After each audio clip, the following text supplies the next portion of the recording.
This is CBC Here and Now. Emergency medical services here at the Whitbourne Medical Centre have been temporarily shut down. A decision that's not sitting well with the town's mayor. The fact is, people will die. They won't make it. I'm Jeremy Eaton, and I'll have that story coming up on Here and Now. Extreme cold warnings continue for parts of Labrador, but how long is this cold weather going to stick around? Good evening and welcome to Here and Now. I'm Peter Cowan. And I'm Carolyn Stokes. We start tonight by looking at some of the impacts of COVID-19 on the province's healthcare system. Yes, and we begin in Whitbourne, where a decision to close the emergency room at the medical center has raised concern. Eastern Health shut down the emergency department at the New Hook Health Center on Friday with about 8 hours notice. The small clinic often deals with patients involved in collisions on the Trans-Canada Highway, but now everyone with an emergency will have to travel much farther. Here Now's Jeremy Eaton explains. This is something that you don't see on many community health centers, but it's one that greets patients in Whitbourne. Emergency department temporarily closed. The fact is, people will die. They won't make it. It's a 2.5 hour drive. You take someone to Bellevue, this is a 2.5 hour drive to get to Placentia. And the town wasn't a part of the conversation. There was no consultation with the town or especially with the fire department, considering that they man the highway here, how many lives they've saved. If there is a highway crash nearby, normally patients would be triaged and treated here. But this isn't an option and becoming a cause for concern. There's a whole bunch of things going on here, and I think when someone really needs to sit down and say, you know, what are we going to do here? There's money floating around in the province, seems like, for everything else. But we got to start focusing on how we're going to best manage our healthcare system. Eastern Health says it is temporary due to staffing changes related to the COVID-19 pandemic response. But without an emergency department, Smith's Ambulance Services fears the added driving to Carbonear, Placentia, and St. John's will leave a big gap, as these paramedics look after around 15 communities. As of right now, every transport we do, regardless of how minor or major it is, we have to transport longer distances. That means the ambulance is going to be out of the area for an extended period of time beyond what we normally would expect it to be. Which means Smith has fewer ambulances to answer emergency calls and added stress to an already overworked staff. It doesn't make me feel very confident that the people making the decisions actually know what they're actually doing. There's always been a health center here. It was very surprising to see that had happened so quick and that nobody could tell me if this is temporary or permanent. The family practice clinics, outpatient lab services, and things like chemotherapy will still be available here by appointment. The decision to suspend emergency services has many in the town incensed. My phone is rang off the wall. They're ready. They're ready now to protest this because they know how important it is, not only, like I said, to this town, but to the surrounding areas and the highway. I've also read the health accord, and some of the suggestions in there in regards to centralizing all the services, major services as emergencies and things. I hope this is not a segue to close our clinic. There is no date yet when emergency services will resume at the medical center. Jeremy Eaton, CBC News, Whitbourne. With staff entering isolation and others being reassigned, COVID-19 is stressing the healthcare services across the province. Here Now's Garrett Barry joins us live from Gander. Garrett, what other communities are facing issues as well? Well, Jeremy was just telling us about Whitbourne. It's a very similar story in St. Lawrence. Since Christmas Eve, ER services, emergency room services there have been intermittent, on and off, and they've been off in several overnight shifts.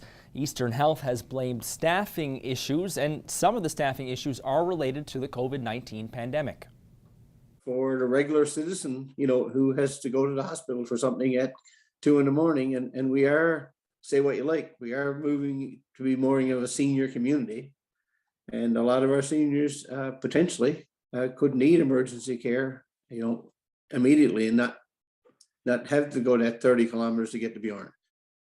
The recommendation was to go to Buren 30 kilometers away, but the mayor says that's not always a great option, especially in the winter months when the roads can be messy.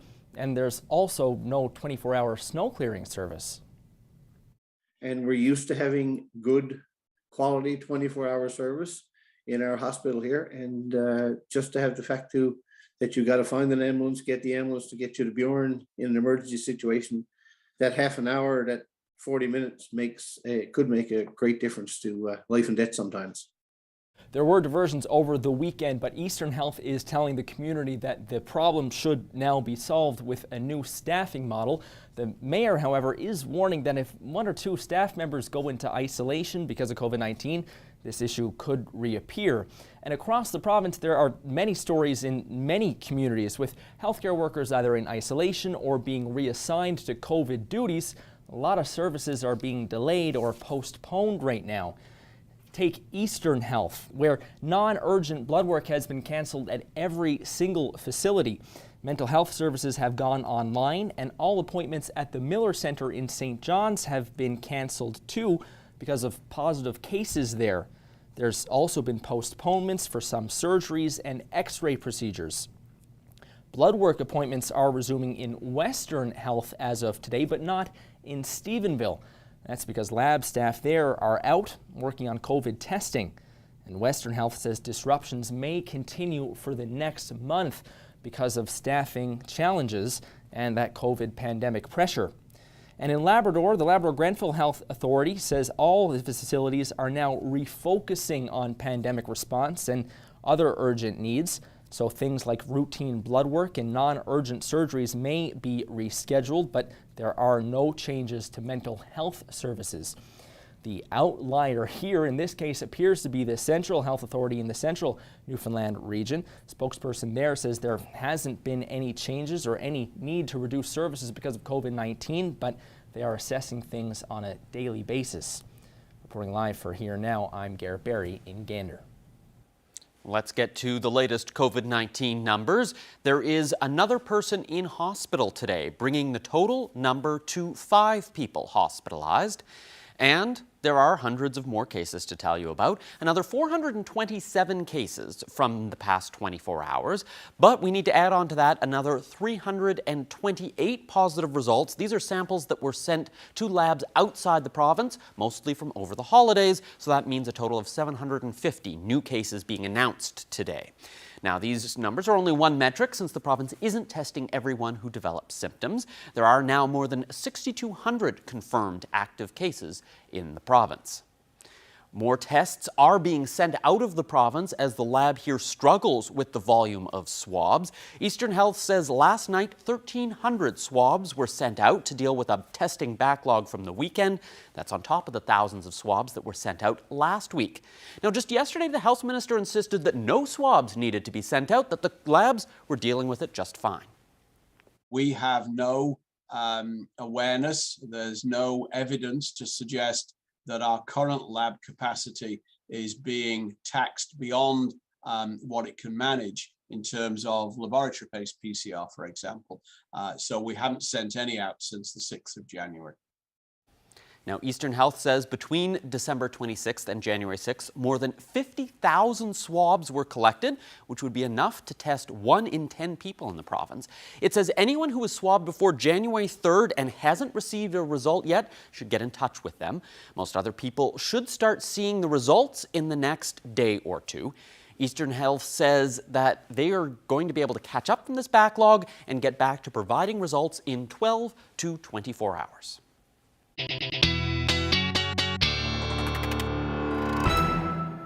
Well, lots of cold air out there across the province. We've got a ridge of high pressure just to the southwest, and that's what's responsible for funneling that cold air in. Let's take a look at what's going on. There's that ridge of high pressure, and there's all that cold air that I'm talking about. It extends down to a good chunk of the eastern portion of the continent, in fact. And if I zoom in a little bit there, you can see all of that cold air up across Labrador, and then that onshore flow for the west coast, and that is prompting some snow squalls. In fact, Deer Lake in the last 24 hours has reported 31 centimeters of snow, so the snow squall watch should come as no surprise for you.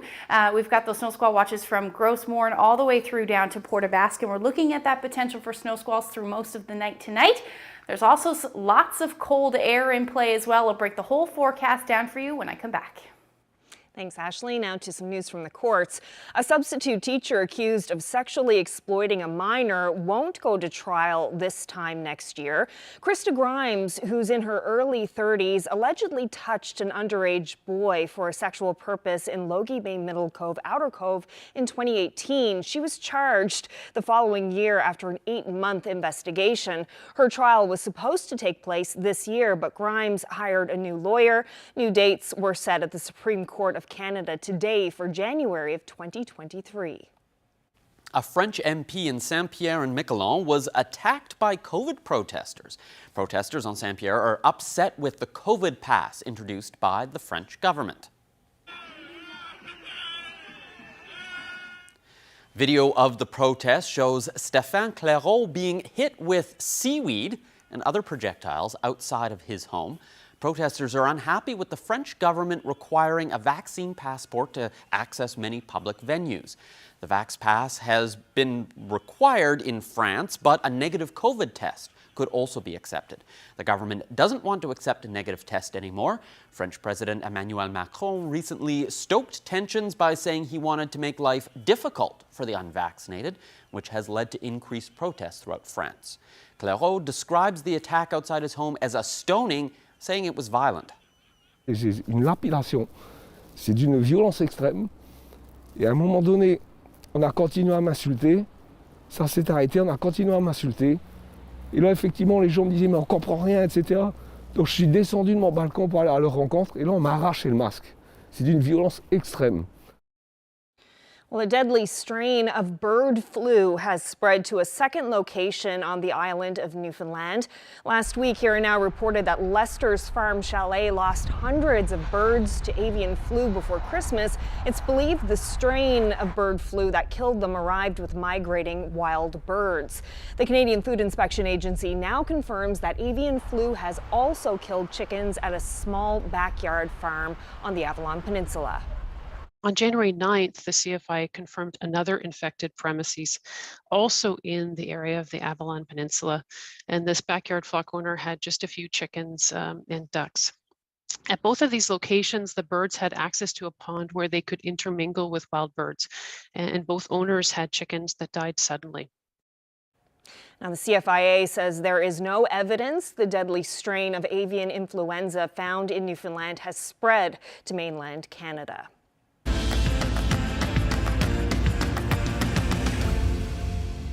All the COVID-19 news can be a bit gloomy, so here's something to bring a smile.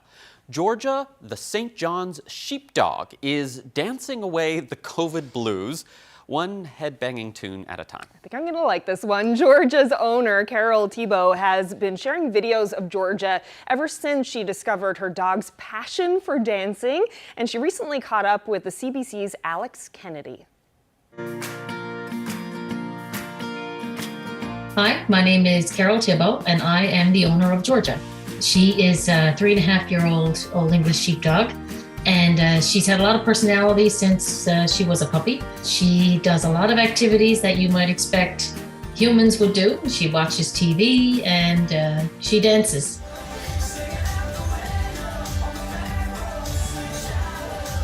There was one moment when it really became clear to us that she was dancing to the beat of the music. She was just 11 months old, and a Keith Urban song came on, and she was just rocking out. She's got a great dance to a Bryan Adams song.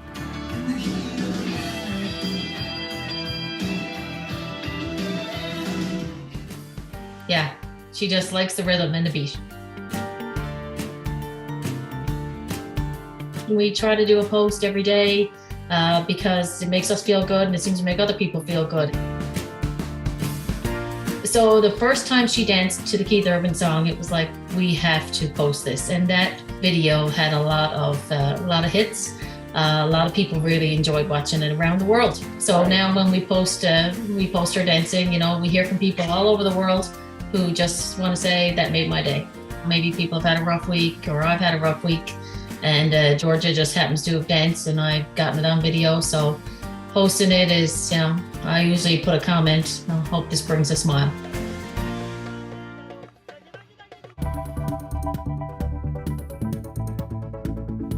All you snow lovers on the West Coast certainly going to like the forecast until the potential for some rain for the weekend. I'll have all the details after the break.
This weather update is brought to you by the NL 511 app. Know before you go. Check road conditions, highway cameras, and the provincial plow tracker with the NL 511 app.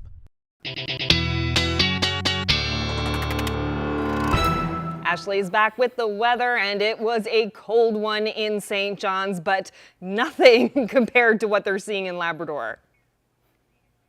No, absolutely not. Temperatures up across the big land barely reaching minus 28 today in Lab City. Let's take a look at those numbers right across the board.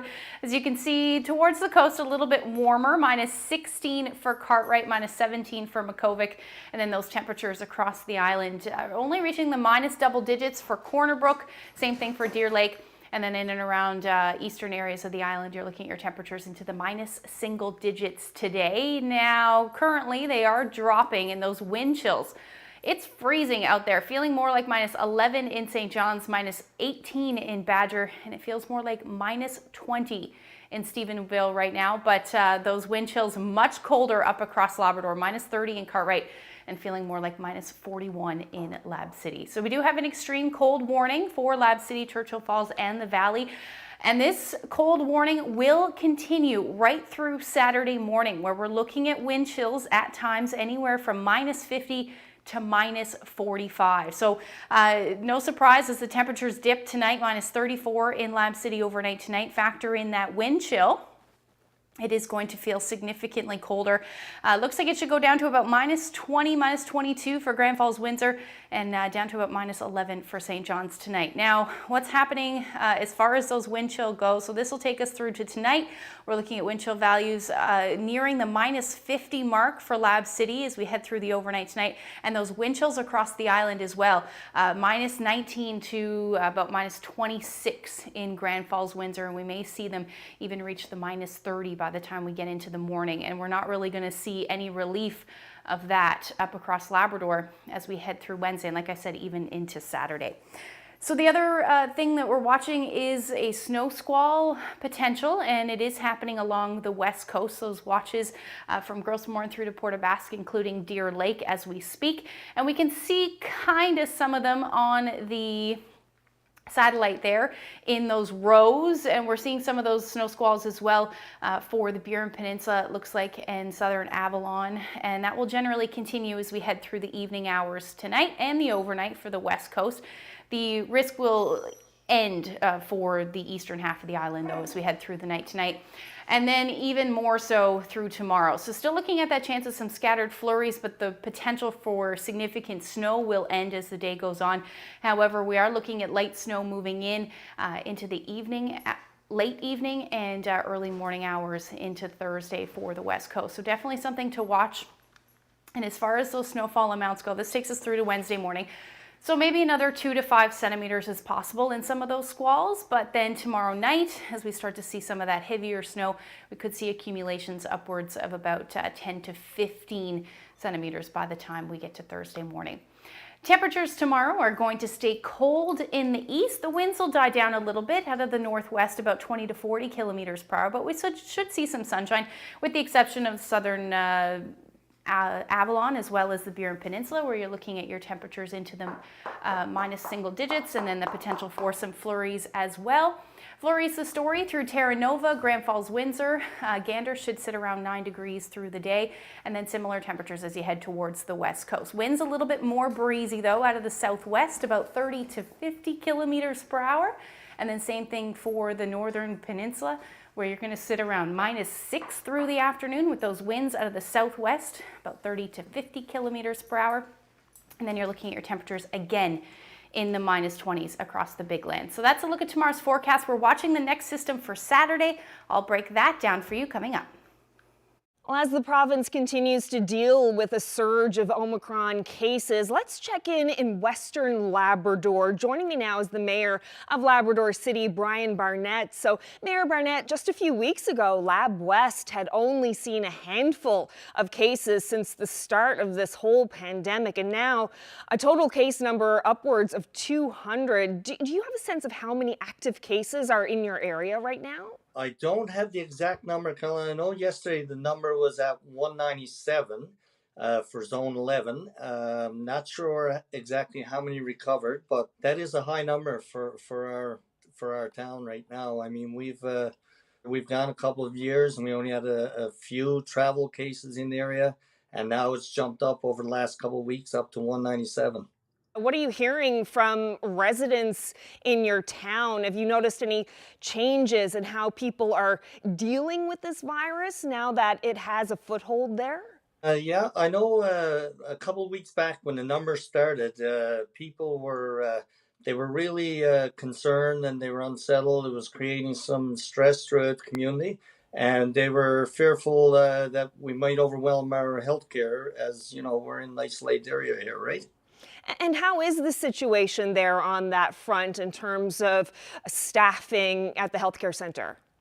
I believe everything is good. I haven't heard much concerns. I've been in touch with Lab Grenfell Health, and they're saying in our area It's going well. At first, there were some concerns how testing where it was being done, but I believe they got through that. They changed it, and the residents were okay with that. Residents of Lab City and Fremont, Quebec, they're permitted to travel back and forth across the border without isolating, but there aren't any checkpoints anymore to actually confirm that the travelers are residents.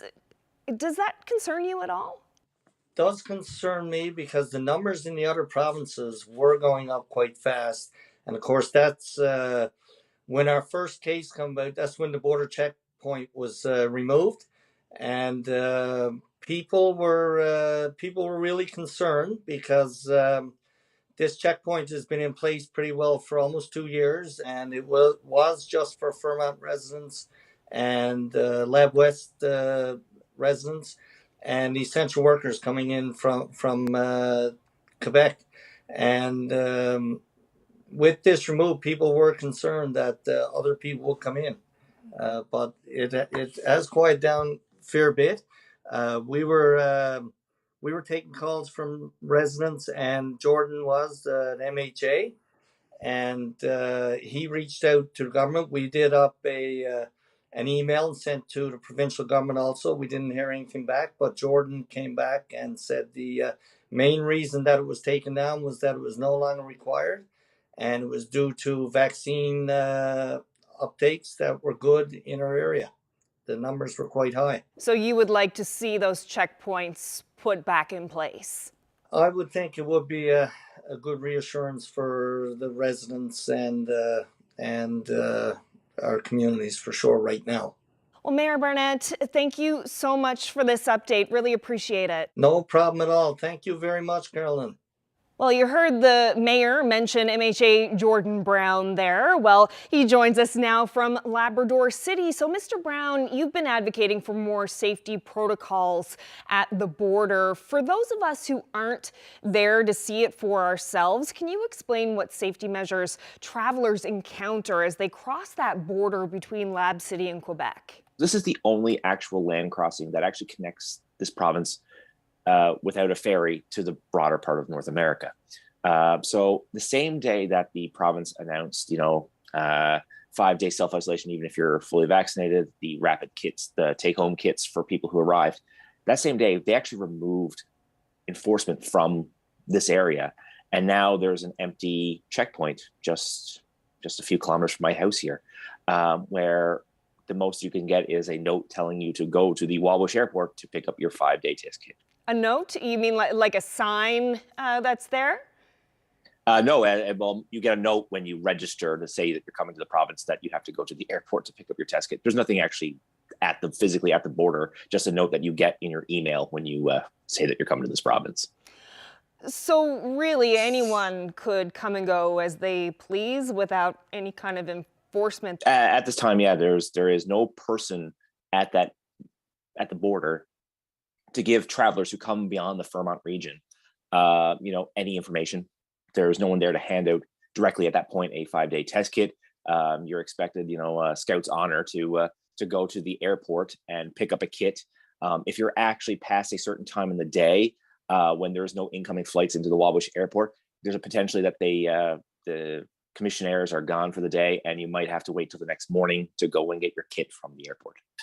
What are you hearing from your constituents about this issue? For the most part, they're very disappointed. They're very disappointed that on the same day that we actually went into a new alert level and we put in these extra restrictions for people traveling by air, in the same breath, the minister took away this enforcement, which was really mind-boggling. At the same time, there was a lot of effort put into it. There was a lot of stuff put into it to make sure that we had everything that eventually it went from a police officer sitting in a car at the border to an actual little setup with a bit more regularity, that they were actually able to do their jobs correctly. And then just like that, it was all taken away. So it's just other, disappointment and disbelief that, we're still left wondering why. Well, Jordan Brown, we'll keep an eye on what happens next with this. Thank you so much. No, thank you for having me.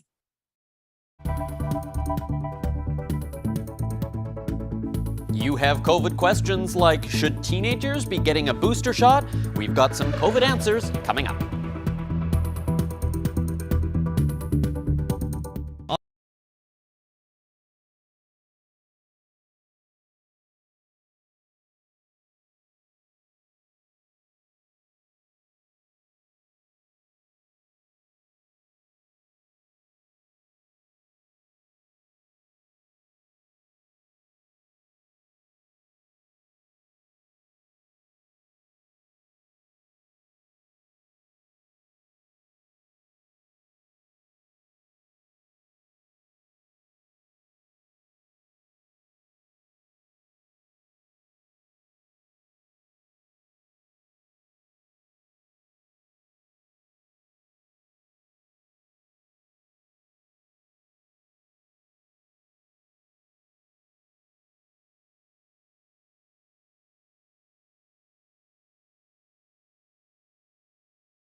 Prince Edward Island is calling an inquest into the death of a Newfoundlander. Kenny Hodnott is originally from Shoe Cove on the Avalon Peninsula. He died last month in PEI's Provincial Correction Centre. The province initially said an inquest was unnecessary, but that changed today. The CBC's Wayne Thibodeau reports.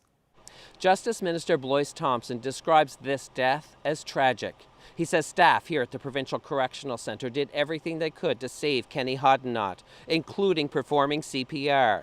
But he was pronounced dead. The coroner's report says he died of cardiac arrest. And my heart goes out to the family of Mr. Hodnott. That is what's known. But many questions remain about what happened the night of December 16th at the Correctional Centre. Thompson says the man was arrested on a charge of public intoxication. He hopes the coroner's inquest can look into the issues leading up to Hodnott's death, including whether he should have been taken to the jail in the first place. There's a lot of questions behind when you have an incident like this and where someone loses their life in custody. So I think it's the best for transparency for all islanders that we We put everything out to make sure everything was done properly and all the checks and balances were done. Last week, the Provincial Department of Justice said the coroner had ruled an inquest into the death was not necessary. But Thompson says he can call an inquest if he believes one is warranted, and he agrees a number of questions need to be answered. The PEI Green Party's justice critic welcomes the inquest. Lynn Lund says it's not about laying blame, it's about preventing similar deaths in the future. You know, we could have this as an opportunity to really dig in on some of the circumstances that led this individual to being incarcerated in the first place. It really leads questions on whether or not jails are the right place for us to be dealing with mental health issues. Are they the right place for us to be dealing with addictions issues? Hodnott was described as a generous man, a gifted carpenter, and a father of 3. He will be buried this coming spring in his hometown of Shoe Cove, Newfoundland. Thompson hopes the coroner's inquest can happen quickly and come up with a series of recommendations to ensure that something like this never happens again. Wayne Thibodeau, CBC News, Charlottetown.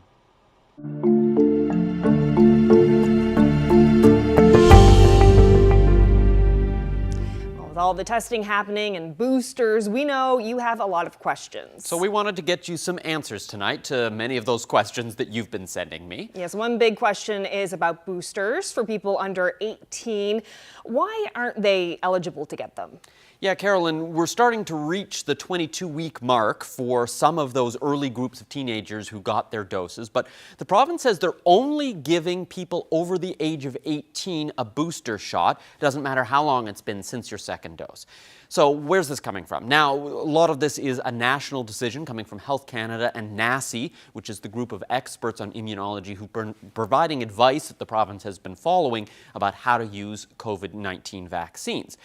One of the things experts are looking at here is your immune system. So as you get older, the experts I've been talking to have said your immune system generally isn't as strong. So because the immune system is stronger in younger people, their protection may not drop nearly as quickly as it does in older people, so they may just not need the booster. Remember, some of the first people to get those third doses were people over 80 or immunocompromised. So teenagers are at the other end of the spectrum. They would need to see some evidence that the immunity for young people is actually fading before they start recommending boosters for them. The health minister says right now, there is no need for anyone under the age of 18 to get a third shot. Boosters are not currently recommended for those under 18. It's only 18 and over. So 2 shots would be considered sufficient to provide immunity for those in the 12 to 17 group and also for those in the 5 to 11 group. Okay, so from younger people to adults and seniors, some folks have mobility issues and they can't get to a clinic to get their booster. So what's the province doing to make sure they get vaccinated?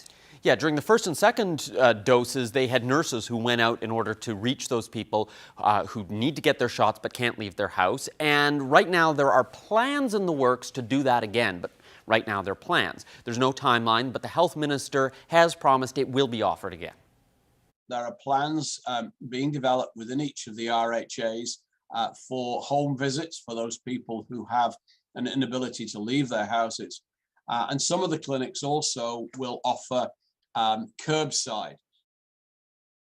So that curbside that he's talking about there works so that if you can get into a car, but you can't, for example, stand around at the clinic, then you can just pull up in the car, let the security guard know, and someone will actually come out and give you the shot in the car so the person doesn't even need to leave. They're hoping that that will cover off many of the people who maybe have mobility issues, Carol. Okay, so what about if you have COVID? How long should you then wait before getting your booster?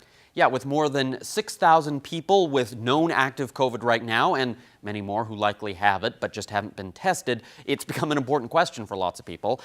So first of all, if you have any symptoms, you're isolating, or you even think you might have COVID-19, you definitely should not get your booster or go to that appointment, partially because you don't want to risk infecting people.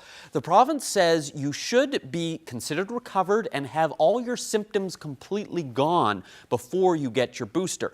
The reason for this is that way your body isn't dealing with the side effects of the vaccine and COVID all at the same time. Here's the advice from Dr. Isaac Bogoch.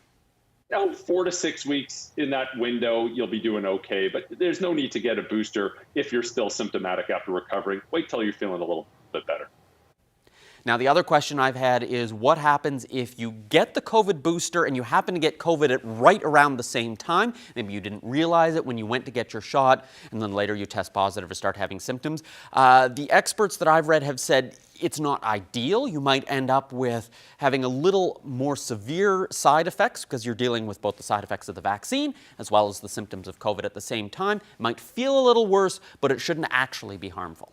Okay, and Peter, 2 more COVID-related deaths announced yesterday. I know it's a sensitive thing, but a lot of people are wondering whether those people were vaccinated, whether underlying conditions were a big factor. What more can you tell us there? This is a tricky question. I've been getting that a lot, but the problem we have is because we've just had a handful of deaths since the wave of Omicron cases started. Health officials have really been reticent to provide many details because they don't want people to be able to figure out information about individuals. So that's why, for example, you hear an age range and an area of the province, but not much more. Here's what the health minister said yesterday. While we have had, I think, 23 deaths now, unfortunately, from COVID, at any given moment, the number of cases has been such that to give much more in the way of detail risks breaching privacy laws. And so we have been very cautious about that. Now, I've heard concerns from people saying, hold on a second, this person who died had other issues. Why are they being announced as a COVID death? How are they deciding what's considered a COVID death or not? So let me go over some of those details about what it takes for the province to announce a death from COVID-19. So when someone dies, the doctors will write down a primary cause of death as well as other contributing factors. So just because someone is COVID positive when they die isn't necessarily enough. So for example, if someone was in a bad traffic accident, they go to the hospital, turns out they had COVID-19 and they die, but the doctor doesn't believe that COVID contributed to that person's death, then that wouldn't be recorded as a COVID death.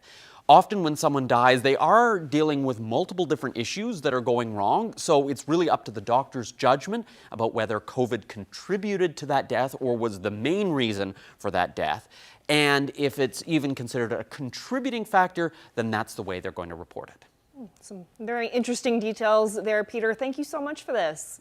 Happy to answer those questions, Carolyn.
More domestic birds have tested positive for a deadly strain of avian flu at a second location on the island of Newfoundland.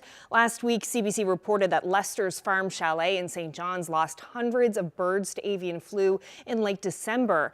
Now, the Canadian Food Inspection Agency says avian flu has also killed chickens at a small backyard farm on the Avalon Peninsula.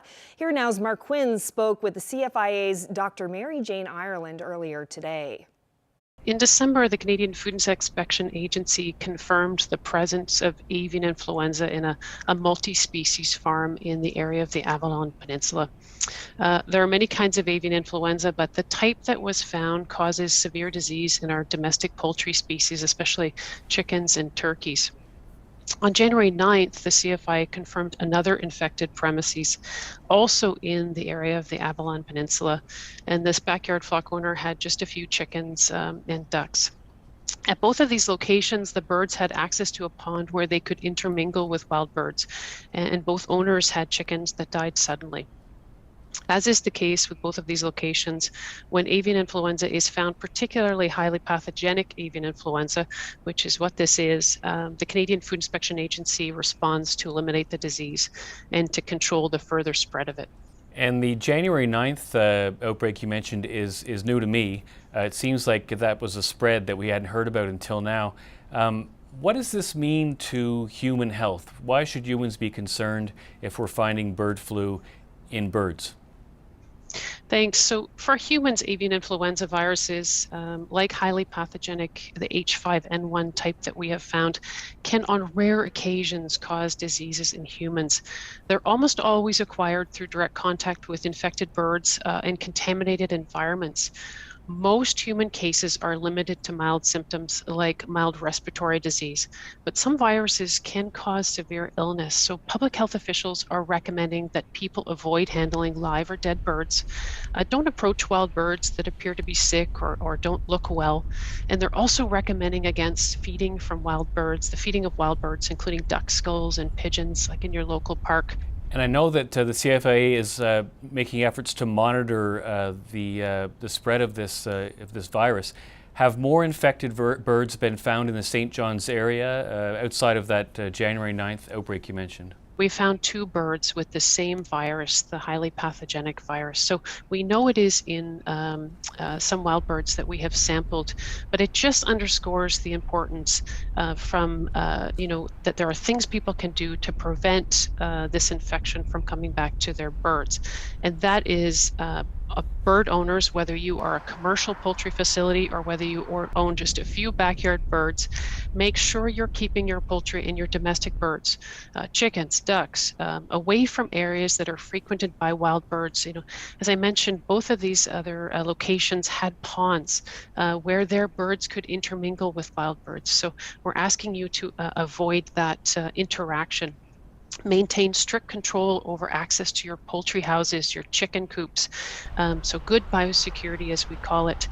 Make sure your equipment is cleaned and disinfected before taking it into your poultry houses. And don't keep bird feeders or create duck ponds close to your poultry barns because they can attract wild birds. And what's being done on the farms where you've found birds that have died and you found evidence of the virus? So first of all, we put the farms under a quarantine. We create on a map, we draw out a 10-kilometer control zone around the premises. And for farms in that 10-kilometer control zone, we'll have movement controls on the movement of birds and things. We ask people in that area to increase biosecurity. Unfortunately, we have to humanely euthanize the birds at the locations at the infected premises so that they don't pose potential risk for spread. And we'll continue to monitor through surveillance and sampling and contact with the different locations within this 10-kilometer control zone, other farms, for any signs of the disease. And finally, is there any evidence that this high-path virus has spread to mainland Canada from the island of Newfoundland? No, we don't have any other detections of this highly pathogenic avian influenza in other locations. We think the source of it onto these 2 premises is through wild aquatic long-range migratory birds.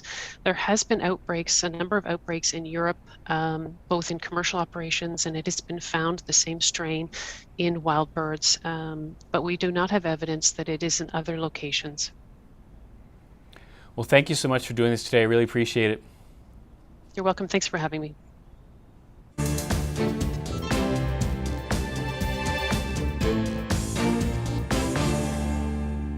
Well, adults who are unvaccinated against COVID-19 in Quebec are going to have to start paying a fee. Premier Francois Legault announced the so-called health contribution today. He says those who remain unvaccinated without a valid medical exemption are putting a burden on the healthcare network. It's a question also of fairness for the 90% of the population who made some sacrifices. I think we owe them this kind of measure. Legault says about 10% of Quebec adults haven't had their vaccinations, but they represent about 50% of intensive care patients. He didn't say how much the fee would be, but hinted it could be more than $50 or $100, enough to encourage people to get the vaccine. Legault also says Quebec intends to expand the use of vaccine passports. There are 2,742 people hospitalized with COVID-19 in Quebec, including 255 in ICUs. China has put one more city under lockdown as it tries to limit regional COVID-19 outbreaks. About 20 million people now face severe restrictions across 3 cities. With the Winter Olympics set to start next month, the host country appears to be taking a tough approach to the new phase of the pandemic. Freelance reporter Patrick Falk has the details. Well, authorities here do seem to be taking a much more rigorous approach, to say the least, amid this resurgence that China is experiencing. You know, the country had been pretty successful over the course of last year, really, with its COVID-0 approach, but now that certainly is being tested. And today, a third Chinese city was put under lockdown in the space of just a few weeks. The people of Anyang and central Henan have been confined to their homes. Authorities have banned all vehicles on roads. Companies have had to suspend business operations, and ticket sales for travel to the capital, Beijing, have been suspended as well. It's not clear just how long this lockdown is going to last. Authorities have simply said that it's going to continue until they've eliminated the risk. But there are now a total of around 20 million people that are under lockdown in the country. Xi'an, the city that's in Shanxi province, a city of 13 million people, has now been under a lockdown since December 23rd. And the people of Anyang must be looking at what's happened there and wondering whether or not they may have to endure the same sort of ordeal. Henan, in fact, is now China's outbreak epicenter. Yuzhou is another city there that's under a lockdown. And one of the big concerns is, yes, there have been 2 Omicron cases detected in Anyang, but also another 56 cases of the virus reported on Tuesday. Authorities haven't said for now whether or not these are of the Omicron variant, but it certainly would seem likely to be the case. And so once again, it does seem as though China's COVID-0 policy is coming under increasing threat. Patrick Falk for CBC News, Beijing.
Ashley is back with a look at the long range. So you're looking ahead to the end of the week. What's in store for us? Well, after these chilly temperatures over the last couple of days, we're actually going to see a bit of a warm up with the temperatures climbing up above zero as we get into Thursday. Let's take a look at the forecast. That also means that we could see some rain again for the eastern half of the island. Temperature hovering around 2 degrees for St. John's. And then as you head towards the west coast, though, that should stay as flurries because temperatures are going to stay well below zero for the northern peninsula. And then those temperatures again in the -20s up across Labrador. Just a chance of some flurries moving in for Lab City overnight. Now, as we head into Thursday night into Friday, this is when another push of warm air moves in, and it looks like it's going to affect a good chunk of the island through the afternoon and bring some rain along with it. The winds will eventually pick up as well as we get into Friday evening, and then snow for Labrador. Now, as far as temperatures go, it looks like we should reach the mid-single digits, 5 to 7 degrees across the island, including the northern peninsula. Labrador, you stay on the cold side of this. So minus single digits, minus double digits as you head towards Happy Valley Goose Bay, but significantly warmer than we've been seeing for the last little bit. And then we're watching the next system, an area of low pressure getting itself together, going to move up the east coast of North America. And eventually this is where we're going to see that warmer air. And by Saturday, that system will really intensify. We're going to get windy through the day on Saturday, but looks like we could see some blizzard conditions into Saturday for a good chunk of the big land. And that will generally continue as we head into Sunday. And then the next one looks like we're going to see will be on Tuesday. So certainly messy weather in the future, but that warm up will continue through Saturday and then drop back down as we head into Sunday with some flurries possible for St. John's and eastern Newfoundland. Then for central Newfoundland, you're looking at that similar warm up, but the bigger drop in temperatures as we get into Sunday with some onshore potential again for the west coast. And then for Labrador, temperatures into the just barely -10 to -12 for eastern Labrador. Much cooler for the west, but a little bit less unsettled as we head through the weekend. Had to share this photo of some sea spray icing in Fairyland. Mary shared this shot with us. Thank you so much for that, Mary. And if you have any weather photos, send them to nlphotos@cbc.ca. Thanks, Ashley. And that does it for us tonight. Thanks for watching. Good night, everyone.